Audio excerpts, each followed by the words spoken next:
let me now introduce our next speaker, who, by the way, happens also to be one of my students, so I'm particularly happy to be here. And she's Eda Ahi. She's a well-famous Estonian poet, and she made her debut with the Masked Ball, and she won the prize like Betty Allert Literature Contest. And she just came out recently with the second collection, Gravity. And it's really a pleasure to have her here, and I'm very happy to give her the floor. Please welcome her with a clap of hands. Thank you so much. First of all, Stefan, I wanted to compliment you on the bow tie, because I happened to see our president, Toomas Hendrik Ilves, walking around here in Tartu, so you know there's another one for sure. So it'd be somewhere so nice. Yeah, definitely. And what I wanted to say was thank you for the introduction, but actually my third one just came out, so I have a third book out now. It came out just a few days ago, so yeah, just to correct information. But my presentation is quite different from the first one that we heard in terms of how it's structured and what it concentrates on. I wanted to speak about Estonian Russian literature today, although I was thinking also about speaking about my experience in Italy. I happened to study there for 1 year, and I also know many interesting stories about how Italy works and how Italians are, so but yeah, maybe another time. So, what can I say? I'm a writer, and I have Estonian and Russian roots. So what do you think, does this make me an Estonian Russian writer? Just a tricky question to begin with. Why? Because of your mentality? Oh, because of my mentality. Okay. Okay. Probably. Okay, maybe some other opinions? I think it depends how you feel yourself. If you feel like Estonian Russian, or if you're Estonian or if you're Russian. Okay, yeah, that's also a good point. But I would like to read an example, a piece of literature, a poem, written by Sveta Grigorieva, from her first poetry collection that just recently came out last year. And this is my own poor translation, and you have to cope with it somehow, because there are sadly no translations into English of her poetry yet, but I hope there will be very soon, because she is one of the greatest or most promising young poets, I think, in Estonia in general. But I will read the poem in Estonian, so you hear how it sounds, and you can read the translation here on the slide. Miks vene nimega tüdruk luuletab eesti keeles? Sest vene keeles oskab ta ainult ropendada. Emme on eesti tüdruk Raplast, issi on vene poiss Ufaast. Seega, ma olen eestlane. Ei. Eestlastele olin russ. Seega, ma olen venelane. Ei. Venelastele olin kuratka. Seega alati vaid pooltühi eestlane, pooltäis venelane. Kui küsite mult Eesti-Vene jalgpallimatšil, kellele pöialt hoian, vastan alati, et iseendale. So, what do you think is this? Could this one be an example of Estonian Russian literature, in your opinion?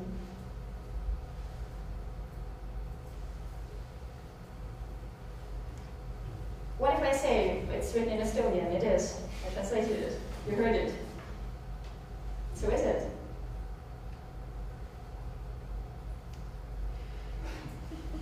I think it is, because it kind of portrays very well the issue of many Estonian Russians, that they are somehow in the middle of Estonian and Russian, and at the same time they are so I think it is.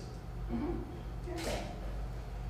But yeah, now we get to the question which I would like to ask you once again to make it a bit more interactive. What do you think it is? What could be the characteristics? One we just heard. So it's an identity question, a matter of positioning. Could it be about the language?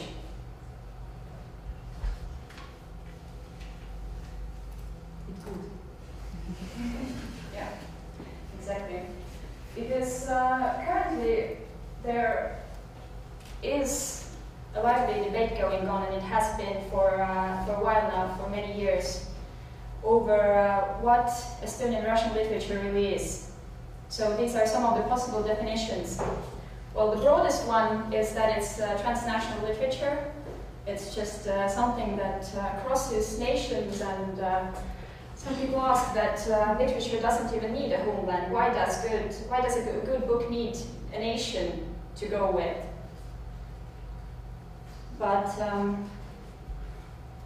there are many people who think that Estonian Russian literature should be defined as the literature written or published in Estonia by Russian-speaking authors who write in Russian. This last part is important because in this case, no Russian language authors who prefer to write in Estonian would be considered to fall into this category. For example, one of the most prominent authors who is considered to be Estonian Russian, Eda Ahi, said in an interview that actually every author who writes in Russian, whether he or she lives in Russia or somewhere abroad, still wants to be at some point considered to be a Russian, a writer of this broader Russian literary tradition. So everyone wants to kind of go out there and be in this great Russian Parnassus of authors, alongside Tolstoy and Dostoevsky and Pushkin. But there's a whole lot of people who don't want to belong to this Russian tradition. They want to be Estonian Russian authors by nature. And well, another possibility of defining it would be, as many literary scholars do, would be literature also, considering literature or books written by Estonian Russian authors in Estonia, for example, Dallatov or Severianin, who weren't Estonians. They had no Estonian roots, but they still lived in Estonia for a while, for a longer or shorter period, and they wrote about Estonia, about Estonian culture, about the people, and well, some people like to consider them Estonian authors. And we could also take this identity-based definition and add Estonian language to it. So this makes, for example, Sveta Grigorieva an Estonian Russian writer, and many others actually who are Estonian Russians, but prefer to write in Estonian mostly. But actually, I think that the key question here is acceptance, because there is also the word Estonian in this term, definitely. And this refers to the fact that we need to accept it in order for it to become Estonian. Because it's not Russian, it is Estonian Russian, and therefore,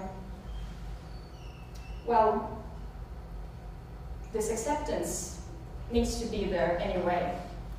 But where does it come from? Is it like with footballers, for example? If you play good, but you're an Estonian Russian, you come from the Russian-speaking part of Estonia, then you might be considered an Estonian footballer. So we've heard about that a lot. And we should also keep in mind that well, for example, in Finland, there are many Finnish-Swedish authors who write in Swedish. And they're also considered to be an important part of the Finnish literary tradition. But it's not the case with the authors who write in Estonian in Finland or in Russian in Finland. This is also maybe a point to think about. So it's about acceptance. I guess there are two interesting cases. One I already mentioned. It's the debut collection of written by Sveta Grigorieva. Kes kardab Sveta Grigorievat, who is afraid of Sveta Grigorieva. And there's another one written by Andrei Vostov, which is here on the left. It's called The Passion of Sillamäe. Sillamäe is a small town in Estonia, in northeast of Estonia, in case you don't know. And what unites them is, first of all, the evident fact that they both prefer to write in Estonian. Although, you see, they have Russian names, they are of Russian origin, but they do prefer to write in Estonian. And this is, well, nothing out of ordinary in Estonia. I myself, I prefer to speak Estonian, although I also know Russian, and I do speak Russian almost every day, but Estonian is the language of education for me, the language in which I speak to most of my friends, etc. And what these two books are also united by, or these authors, is the content. They speak about Russian identity, or Estonian Russian identity, I'm sorry. How to put this Estonian part and Russian part together in the identity matter. And although they approach it maybe a bit differently, Andrei Vostov is, in this book, this specific book, writing about his own experience as he grew up as an Estonian Russian in this very Russian little town, and then still grew up to be an author who identifies himself with the Estonian literary tradition, who writes in Estonian, and occasionally people have heard him say that he's Estonian, even though this statement has also been different on his nationality. It's often also said that he doesn't know who he is, and he can't position himself in terms of nationality. But yes. And Sveta is a young author, a very fierce one, who just came out and kind of shocked maybe the Estonian literary audience. She's maybe a bit out of the ordinary in terms of her very strong expression, and well, she's not afraid to say anything basically in her book. So those of you who are Estonian, I really recommend you to read it if you haven't.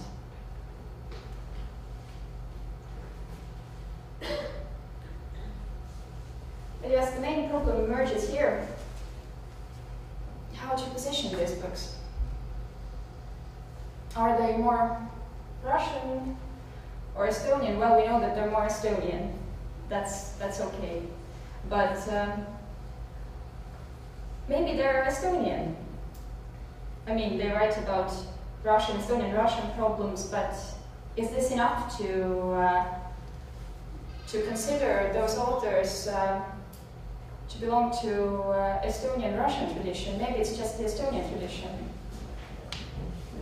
And then whom are those books written to? This is also an important question, because, well, definitely these books weren't initially addressed to the Russian-speaking audience of Estonia. It's we see that the language is Estonian, and probably the audience is also Estonian, the first one at least. Andrei's book has been translated into Russian recently, this year I think, or last year. So this is also available in Russian. But he himself said that after this book was translated into Russian, he was even afraid to go to his hometown Sillamäe, even though his father still lives there, because there was already so much prejudice before this book was published in Russia. Everyone was just saying, oh yes, this Estonian author published a book about us and is now saying that Russians are bad, etc. But actually he was not bashing everyone there. It's quite a neutral book at the end. Estonians also get their share there, so no worries about that. But yes, so one of the main questions that emerges when speaking about everything that is Estonian Russian is the integration question. So where's the integration question here? Do you think that there is some kind of a connection between Estonian Russian writers and integration? Yes. Or it might be a connection from that point that when Russians write in Estonian, they draw more attention. Yeah. Maybe can let Estonian understand Russian population better. Mm-hmm. The Russian language. But they're like mediators. Yeah, yeah. But there is also a bunch of authors who write in Russian and are actually Estonians. So what do you think about that? Maybe they are the two sides of the same bridge. Just because we are talking about bridges, and somehow it's, I mean, going beyond what is supposed to be your identity, and somehow building something that connects the two, which probably.